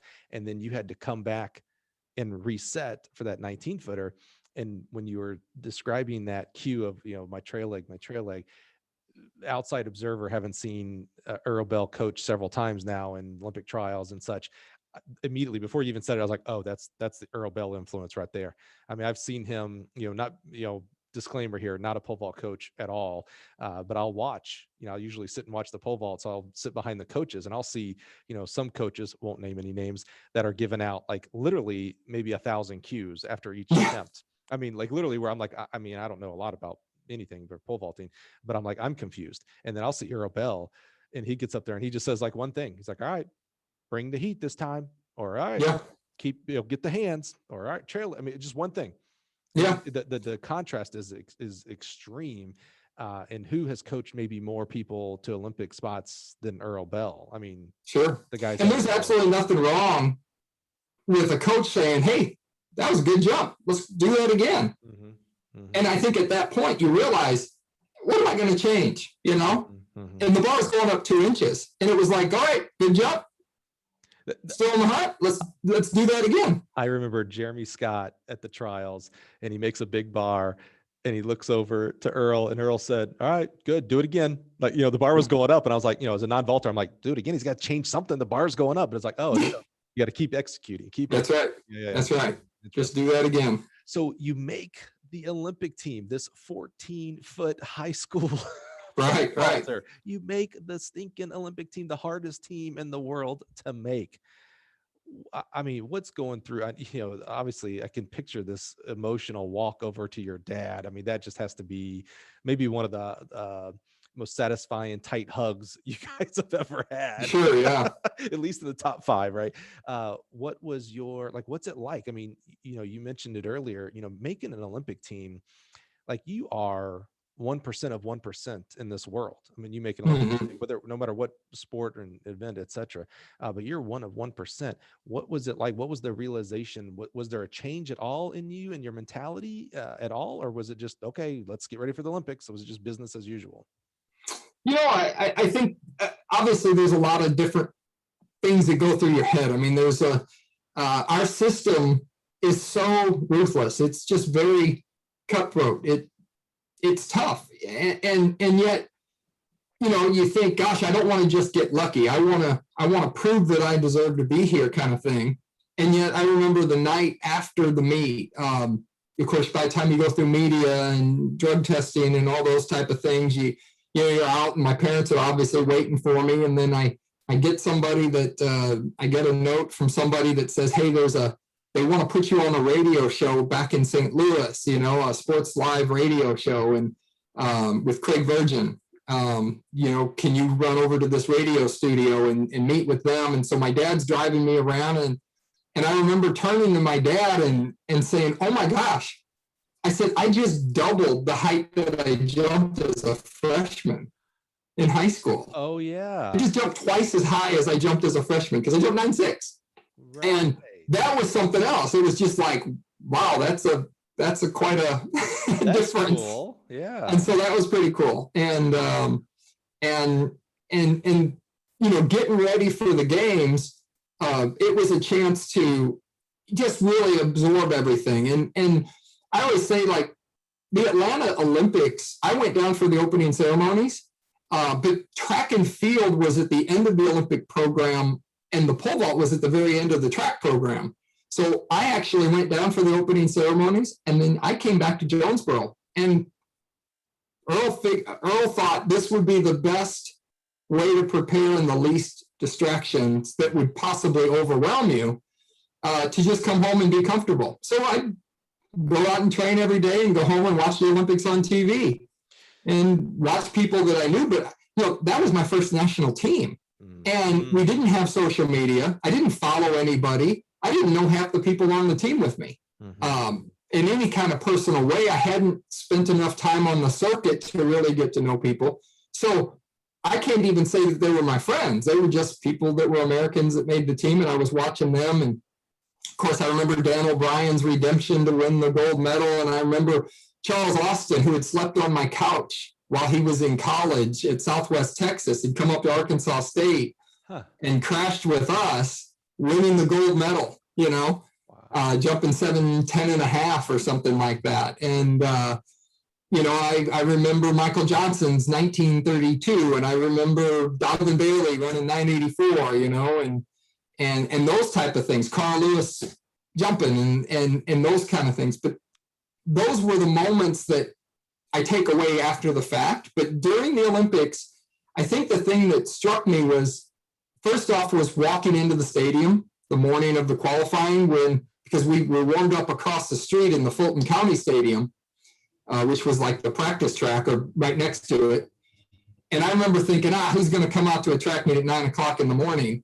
And then I walk in the stadium and there's 80,000 people there, and I look up and they had the big Jumbotrons, and I was in the front of the line. So it was my face on the 4 Jumbotrons. And I actually have a picture somewhere in my basement, probably in a box, of my face on the Jumbotron with just all these little dots of people in a sold out 80,000 seat stadium, walking into the opening thing. And once again, just like in 92, for me, the whole target was, I knew I wasn't on the level to probably compete for the medals. And at that, 96 turned out to be the best Olympic final in history. 3 guys over 19.5, 3 more guys over 19.3, and Tim Lobinger from Germany jumped 19 feet with no misses and was 7th. And I jumped 18.8, and I finished 11th at the Olympics. So the one thing that you can teach someone how to pole vault, you can teach someone how to do math better, things like that, right? But one of the things that you can't teach, it has to happen, is experience, right? So you mentioned, I guess I didn't realize this, being your first U.S. team, so you didn't even have the experience of going through all the things that you go through. I mean, I don't know. Sorry, I haven't made one, but I've heard all the things that you have to do. This was your first, like it's virgin territory for you all the way through, including the big dance, the Olympics. You walk in at 9 o'clock in the morning, you're like, oh my gosh, there are 80,000 people here, that alone. So did you take away that experience? Like, what was that? Did it motivate you? Did it concern you? How did that experience of going through all of that as you went past the Olympics now in 96? Yeah, I think the big thing was just the overall experience was so incredible. And I guess maybe I felt a little bit validated for the decisions that I had made 6 years previous. The decision to stay in the sport, the decision to keep going when a whole lot of people would have said, you probably should go get a job, This may not be the pursuit for you. And I felt somewhat validated, but the biggest thing was the hunger didn't dissipate at all. I still knew I could get an inch better. I could jump higher. And I like the math. I like the science of the pole vault. I think things have to be practical. I've met people and they say, well, I'm on a 14-foot pole, but I really want to jump 18 feet. That's real hard. Nobody's ever done that, But if I had the math, I was learning more about the biomechanics. I knew I could run fast enough to jump higher than I had jumped. I knew I could grip high because I had a pretty good takeoff. I knew my technique was getting better slowly, but it was still improving. And that was when Pete McGinnis, who's the biomechanist for the pole vault for America, became a big influence for me, because he sat down with me at the end of that year and he said, Jeff, I got good news and I got bad news. He goes, the good news is you are one of the most efficient pole vaulters I've ever seen. And I said, what are you talking about? I said, my technique's not that good. He goes, no, but you're so slow that I've never seen anybody actually successfully jump a 19-foot bar running as slow as you're running. Wait a minute. And I said, Dad tells you you're not very good. Dr. Pete McGinnis says you are is that so the good slow. news or the bad news? Right. And he says, well, the bad news is, he goes, and I'm going to talk to Earl. He goes, you guys are doing a great job. He goes, but I think you could work on technique from now to eternity. If you don't get faster, you're probably not going to jump higher. And I really took that to heart. And I spent time, Earl and I completely reevaluated how I trained, because Earl was in that Olympic stadium watching me jump. And on the way home, we had driven together. We'd driven down together because Atlanta wasn't such a long drive from Jonesboro, Arkansas. And while we were chatting in the car driving home, he says, he said, back in my day, there was, Sergei Bubka and Rodion Gatalin and everybody else. And he said, I just thought that those guys were kind of out there in terms of horsepower and just raw speed and power on the runway. And the rest of us were fledgling trying to keep up with them. He said, every one of these guys is bringing it down the runway. So all of a sudden I had this validation of, gosh, that's exactly what Pete McGinnis is saying. You just mentioned that on the way home from the Olympics. I got to get faster. And it caused us to reevaluate. And I tell a lot of young vaulters now, when you start pole vaulting, you are a much better athlete than you are a pole vaulter because you've never pole vaulted before. But eventually those tables turn and you kind of learn your technique. And then your limitation is probably in what you can bring down the runway, because at the end of the day, it's simple physics, right? Object moving at any given rate of speed has the potential energy to go up. And it's how well you apply that energy. So technique does matter. But at the end of the day, there's a lot of people with good technique, but the ones that jump high are running real fast, girls and boys. So I took that to heart. We kind of changed the way I trained. I spent some time in Sweden training with a guy named Miro Zalar, who gave me a lot of good influence and good things. I started talking to people about sprint training now all of a sudden, and power training versus pole vault technique. And lo and behold, the faster I got, the better my technique got, because all of a sudden I was able to apply some of the stuff I'd been working on with a little more energy. And 2 years later, broke the American record and jumped 6 meters for the first time. Was that 98? 98, yep. Is that right? Wow. Yep, did that in actually in the same stadium in the north part of France called north part of Paris called Saint Denis that Bubka jumped the first ever 6 meter jump in. Oh, that's cool. Yeah. Yep. Wow. Yep. That's pretty cool, Link. Yeah. So fast forward to 2000, obviously going into 2000, American record holder, 6 meters. I mean, I have to think you're going into the 2000 Olympic trials, if not the favorite, one of the favorites. You're the returning Olympian, etc. We're going to find out what happened in 2000, but what was your mindset going into the trials to make the Olympic team? Yeah, for me, it was a lot different because all of a sudden I was the favorite. I was the guy people were watching. I had a really strong year in the two previous, or really strong years, the 2 previous years leading up to that. And about 3 weeks before the Olympic trials, I set what turned out to be my last PR, jump 603, 19.9.5, was the world leader. And Earl has another old saying that I learned from Earl years ago was, you always expect the unexpected, right? So, somebody tells you that you look a little slow that day, or, ask you if you're limping or whatever, something's always going to happen that you don't expect to happen. But if you expect the unexpected, then when it happens, it doesn't derail you. It doesn't mess you up. That's some real Inception Matrix stuff right there, by the way. Yeah. It's like all of a sudden, well, take for example, 2000 Olympics, ironically, Nick Heisong makes the team, and he gets a call the morning of the meet that the officials have untaped all of his poles. They've decided that his tape job is illegal, and he now needs to come to the stadium immediately to retape his poles, or his poles are going to be disallowed. Wow. Well, you're not expecting that. When you go into a big meet, you've got your day planned to the minute. I'm going to wake up at this time. I'm going to eat this for breakfast. I'm going to do this. I'm going to do that. And you're getting ready for the Olympics, the biggest moment of your life. And you get that call. Hey, they decided they don't like your poles. You better get down here and retape them. Wow. Well, can I do it when I get to the stadium? No, because they're checking all the poles in now, and they all have to be cleared before. So you got to come now. And all of a sudden, he's got to do that.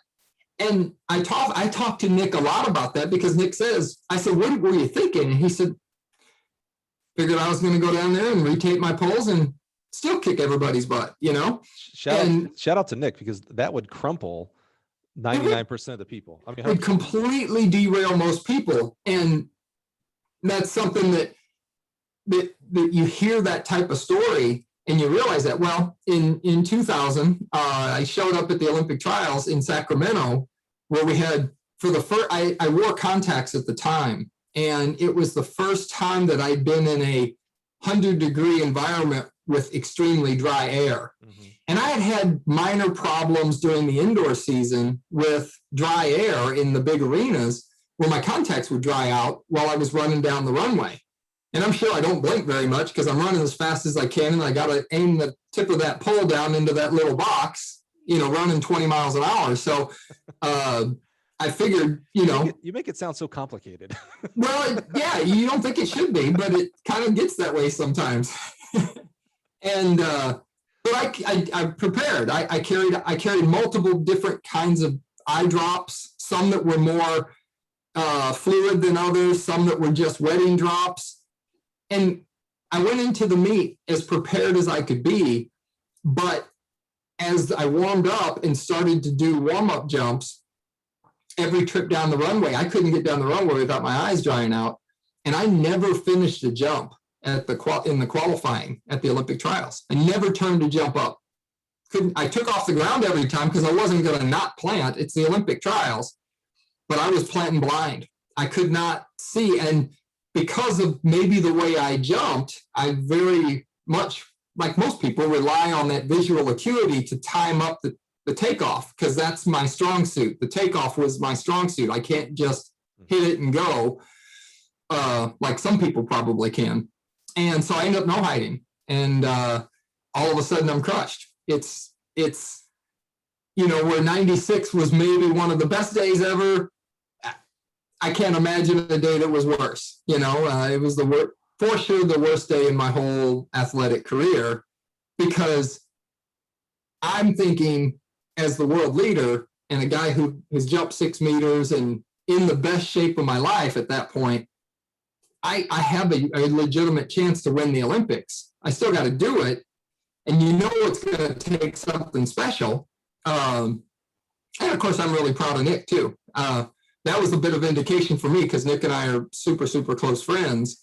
Yeah, the difference between 2000 and 96, you mentioned 96, you're like, I wasn't really on the circuit all that long, so I didn't really know a lot of the fellow people. Now at 2000, like I'm a seasoned veteran. I'm 32 years old. Quote unquote everyone. Everybody, yeah. Right. Yeah. I know everybody, and I compete against all of them all the time. Yeah. And so that was very familiar territory. And then to have that happen was just, it was tough. It was a tough time to get through. I think we're friends enough that I have permission to ask this question, Jeff. And this is kind of hard because it's making you relive maybe at least up to that point, one of the worst days in your life. So after height, you had all those expectations, not only yourself expectations, making the team, doing well at the Olympics, whether it's winning or getting a medal. You had a lot of, I know you had to have a lot of external expectations, like, man, Jeff, you're going to go and do this, blah, blah, blah. Mm-hmm. So, height, which is, that's a tough one at the most important meet, right? You have to make it to the Olympic trials to make it to the Olympics. What ran through your head? Maybe not at the moment, like the third X hits, but maybe after you've had 24 hours to process. Was there ever a thought of quitting? Like, okay, let's go do, like Dad would say, maybe the real world. What was going through your mind? The Olympics was never the be all end all for me through my whole journey. And so I guess the simple answer to that is never. Even to the last day that I ever pole vaulted, I only stopped with a little bit of apprehension that maybe somehow I should keep moving, keep going. But I never really wanted to, it never, that thought of I'm going to quit, I'm done. Yeah. It never occurred. Wow. Actually, I think my thought was, I'm going to do whatever I can to go beat every guy in the world the rest of the year. Wow. And I'm going to prove that I should be there. Should have. Yeah. Wow. Yeah. Did you? And I still ended up ranked 3rd in the world, despite not making the Olympics. Wow. In 2000. Yeah. So Nick was ranked number 1, and Maxim Tarasov was ranked number 2. and I was ranked number 3. So it's steals your resolve, I think is the term, right? So yeah. Does it make you like go on a mission? Like you had that one mission of like, okay, well, I'm going to beat them all this year. Even though I'm not going to be at the Olympics, I'll beat them at every other meet that we're going to have. But did it give you a mission? Were you like on a mission for 04 now? Was it like, okay, this ain't gonna happen in 04? So the funny thing is I think initially you start to think, that's it. I'm going to go train that much harder, and I'm going to do it. But then I realized I couldn't train any harder. I was already training as hard as I could. Did you immediately go to your ophthalmologist? Almost. But actually, funny enough, what I realized was I can't do any more than I've already done. I up to that point, I was already the guy that left no stone unturned. I had great physical therapy. I had a great chiropractor. I had another deep tissue massage person. I had a regular massage therapist. I had the best coach in the world. I had the best training center in the world. I felt like I had every box checked. And I just had a bad day. And it was shortly after the story broke that I actually got contacted by an ophthalmologist who actually offered to do Lasik surgery for me. Oh, wow. And so actually I finished the season, jumped in my last meet in Europe. I came home and I actually had Lasik surgery before going back to the Grand Prix final. And I actually went back to the Grand Prix final, and for the first time in my life, jumped without contact lenses. What was that like? That had to feel good, right? Well, for anybody that's had LASIK, they almost always describe the moment after surgery. As soon as you have the surgery, they flood your eyes with antibiotic drops and lubricating drops that are very thick. And it just puts a slimy layer over your eyes and you can't see. It's just, everything's blurry. But they tell you the best thing you can do is go home and sleep and keep your eyes closed and allow your eyes to recover as much as you can. And your corneal tissue is the fastest healing tissue in your body. Makes sense, right? We need our eyes. Yeah, good point. For just about everything we do.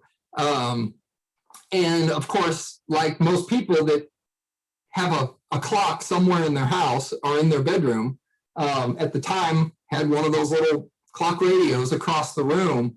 And I remember waking up after taking a nap after my eye surgery and looking across the room, and all of a sudden I didn't need to put on a pair of glasses to see the numbers. Wow. It was crystal clear. Wow. And I said, oh my gosh, this is remarkable, because surgery took 12 seconds on one eye and 14 seconds on the other. I mean, the whole surgery was less than 5 minutes, wow, start to finish. And so it was a very quick in and out type thing. And I thought, oh, this was too simple. Right. But it was technology, Before that, like Earl had radiokeratotomy, where they make slits with a scalpel in your eye that allows your cornea to flex. And that had helped him. That had fixed his vision. Wow. For years. But the LASIK was awesome. And still to this day, I still see exceptionally well for distances. I kind of need some glasses for up close stuff, but that's a whole different reason.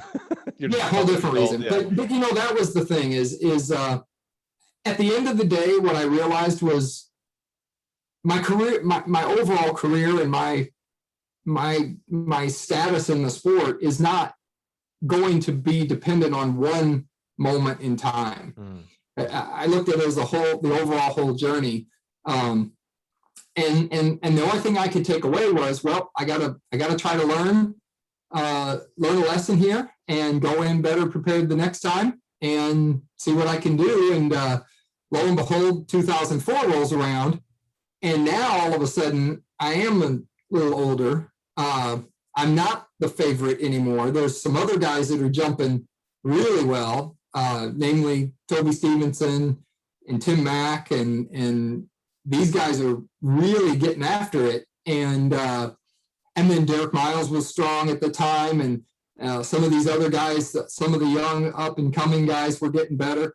And I probably at that point really put too much pressure on myself going into that Olympic trials, and tried to be a little bit too aggressive, knowing that it was going to take a high result. And it did.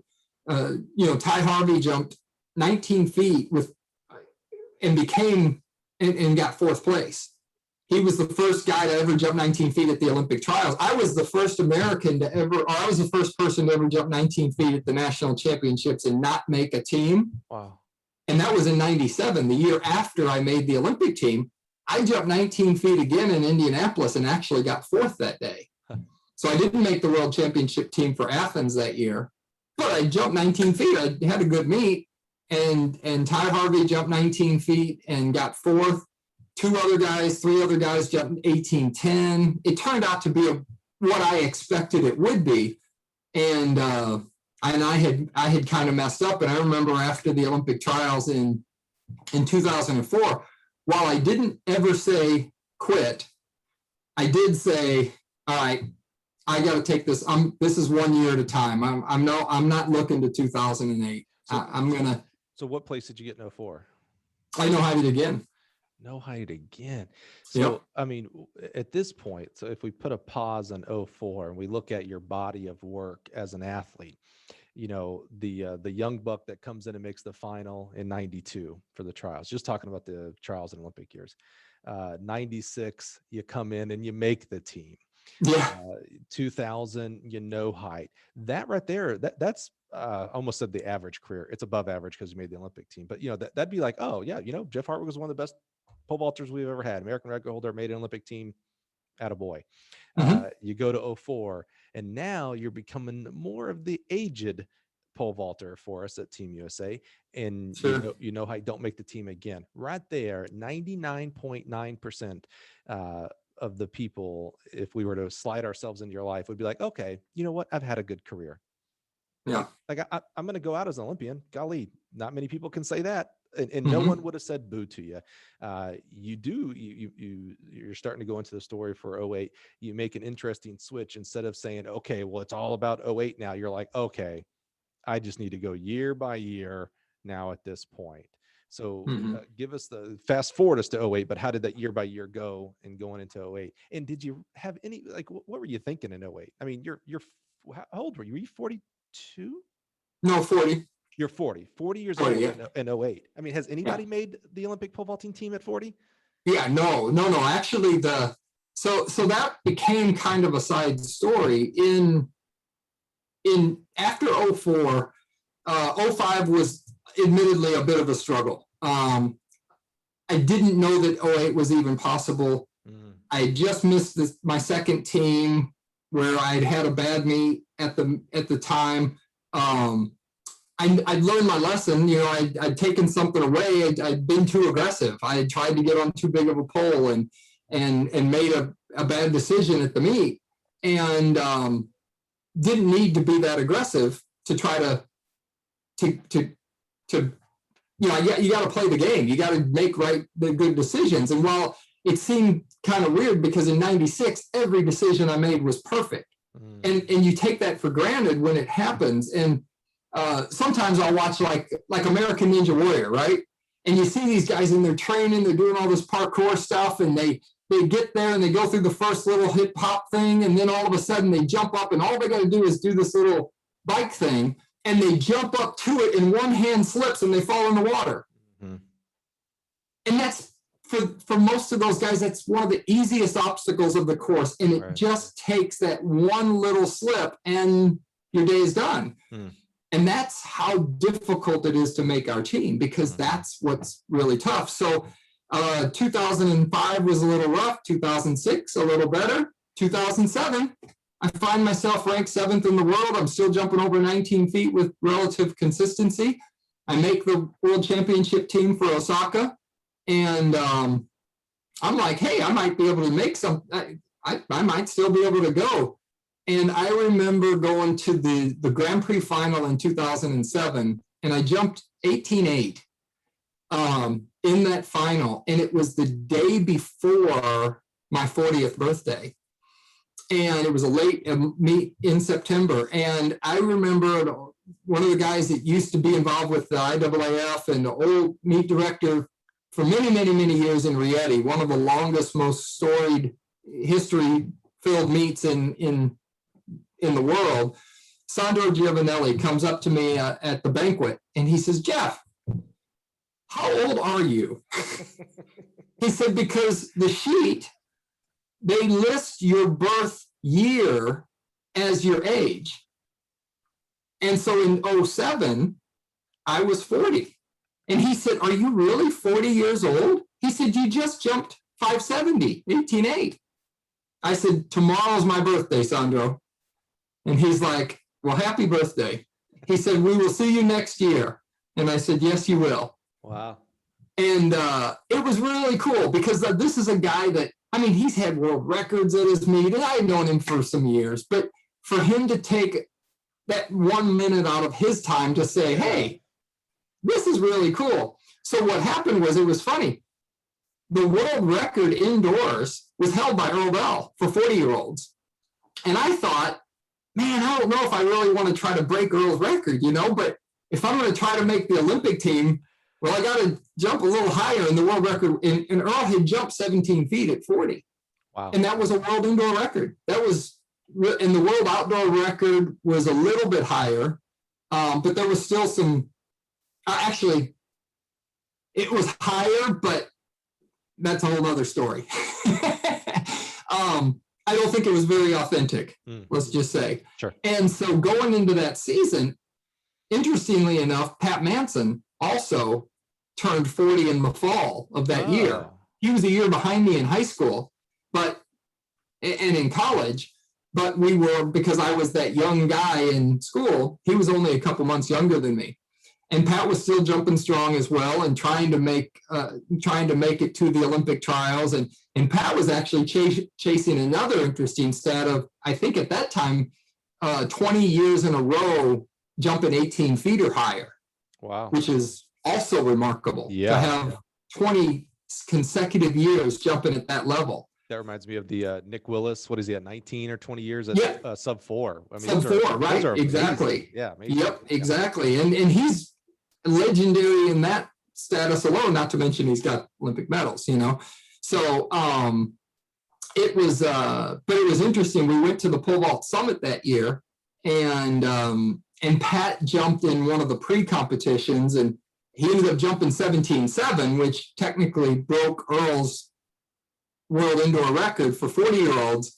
But then I jumped in the main one, and I jumped 18 something, and that became kind of the side story through that season in 2008. Was every time I went to a meet, there was a chance if I jumped the season's best, it was going to be a new world record for 40-year-olds. And so even when I jumped 18.8 indoors that year, the media kind of surrounded me and said, "This is really cool. You actually set a Masters world record, but you're jumping against guys 20 years younger than you and still got a chance to be in the Olympics." And I think I took all of those lessons that I had learned over those years. And once again, I got to Olympic trials and I said, I got to make smart, practical decisions. Qualifying went very easy. And then in the final, I missed twice at opening height. I mean, so hold on right there. You go 2 X's on opening height. 2 previous Olympic trials, you've no heighted. That's right. What is going through your head? Are you like, "Oh my God, I'm about to do this 3 times in a row"? Or was it just business as usual? Or was it Earl Bell-esque? Did you just go, "Okay, trail leg, trail leg, trail leg"?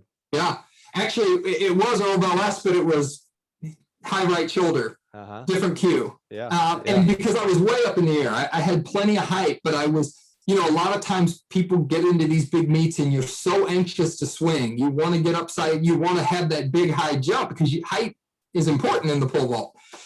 And sometimes you don't do the things to make the pole move. And I remember I first jump, big high jump, come down the bar. Second jump, big high jump, come down the bar. And for a split second, I thought, "Oh no, here we go again." I mean, you can't not have that go through your head. Right. Yeah. It's the world I live in. for now 8 years. Right. And I said, but there was some maturity in my brain, I like to think, that said, okay, either you panic and then you have a chance to do it again, or you execute the jump that you know you gotta do to make the jump that you want. And my next jump was massive. It was, I could have cleared, Earl always used to say, you could have cleared a barrel instead of a crossbar.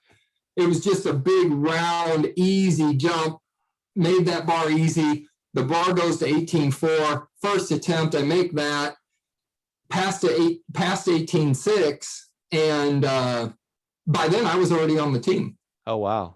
Yeah. After 18.6, I was already on the team. So how did that feel? You make the team in 08, you make the team in 96, not just 2 bad trials. I mean, 2 no heights. I mean, 2 disasters. The worst we can, well, I guess the worst you can do is you don't even get there, but you get there and you 2 no heights.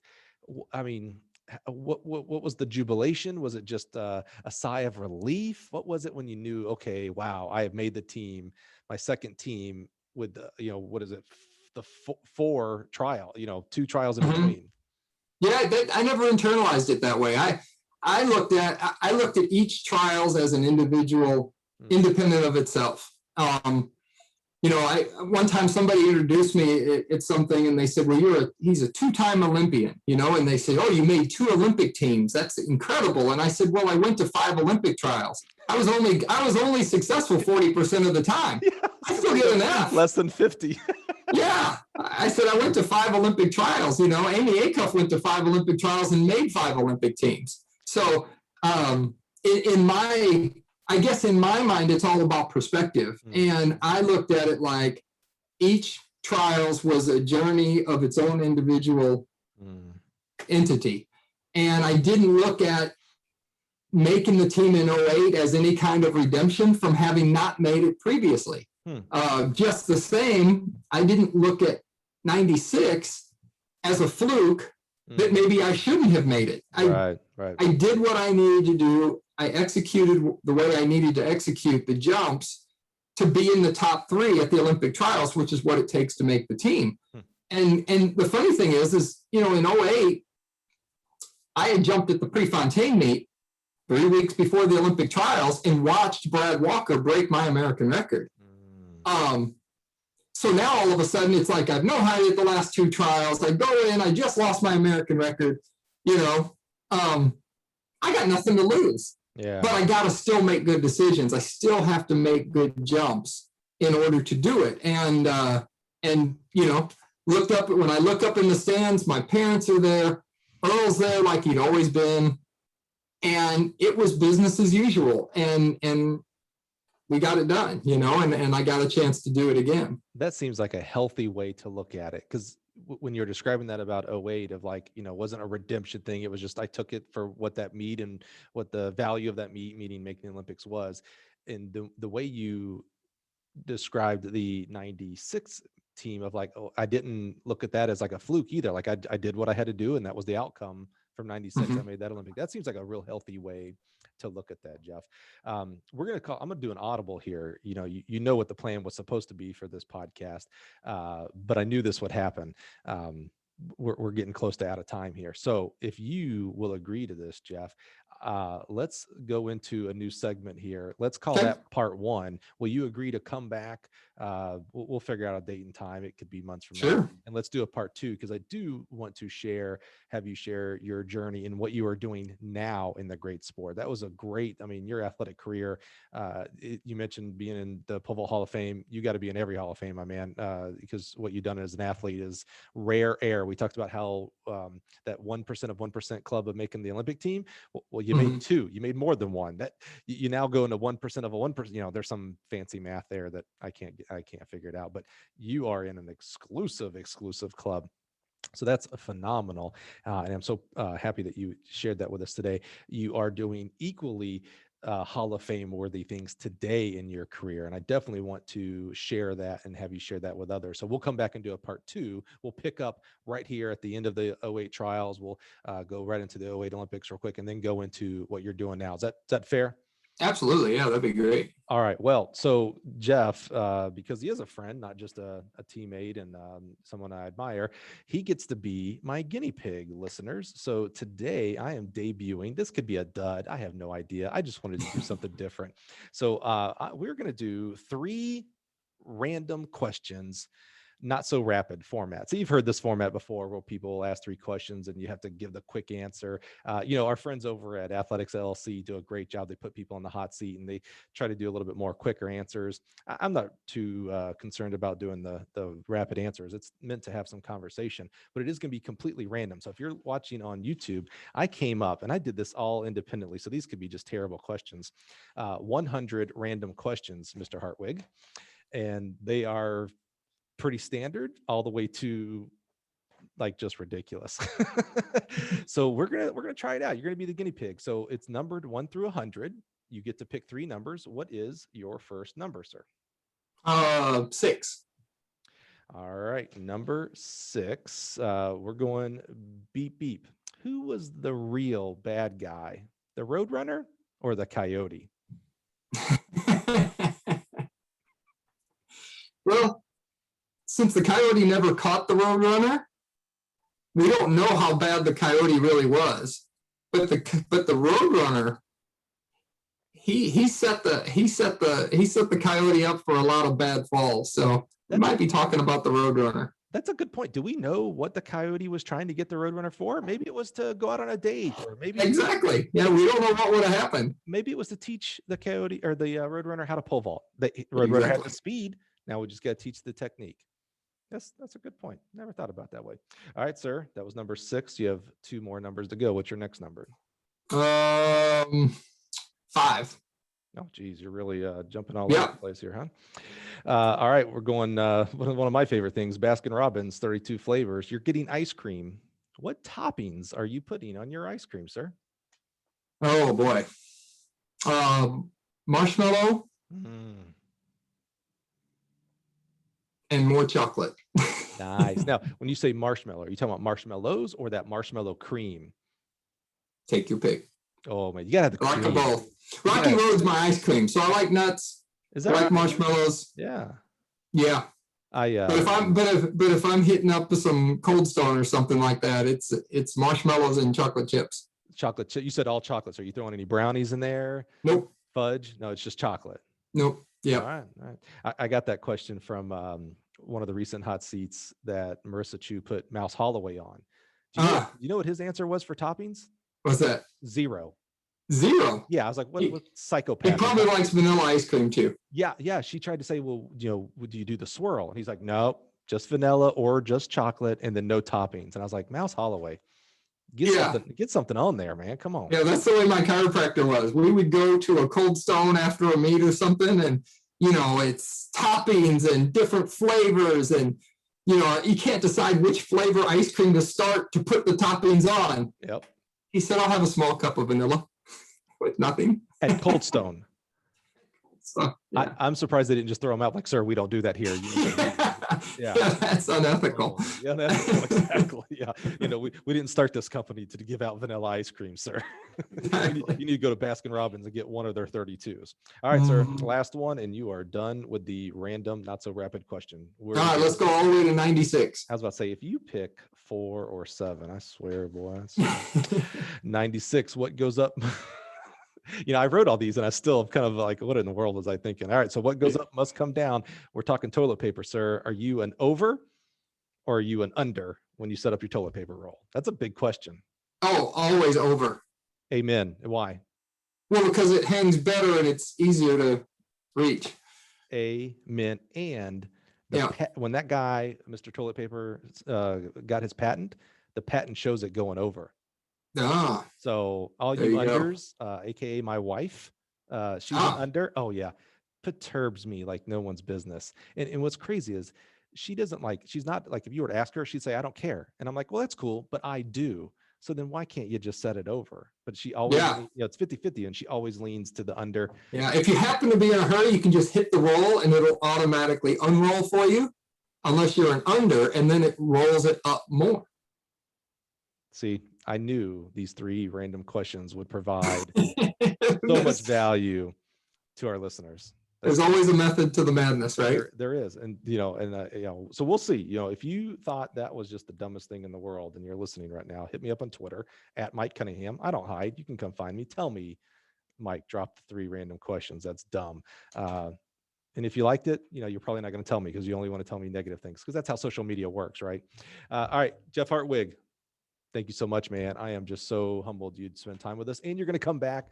We're going to pick up where we left off and learn just the many, many, many awesome things that you're doing in the sport of track and field. You definitely parlayed this track and field pole vaulting thing. I'm so happy that you lived by the school and he did pole vaulting in the mornings in 8th grade. So that, you got it from the get go, because who knows what you'd have done if you'd have stuck to football, baseball, whatever. You changed track and field for the positive, and we're going to learn more in part 2. So thank you so much, man. I really do appreciate your time today on the podcast. Anytime. Well, and thank you for listening. Again, time is one of the most valuable things that you can give me. Our guests spend hours with me here when we do our recordings. I'm so thankful for them. And you as well. You come back every week. By the stats, it seems like you're here every week. And I'm just so humbled that you would join us here on the Gill Athletics Connections podcast.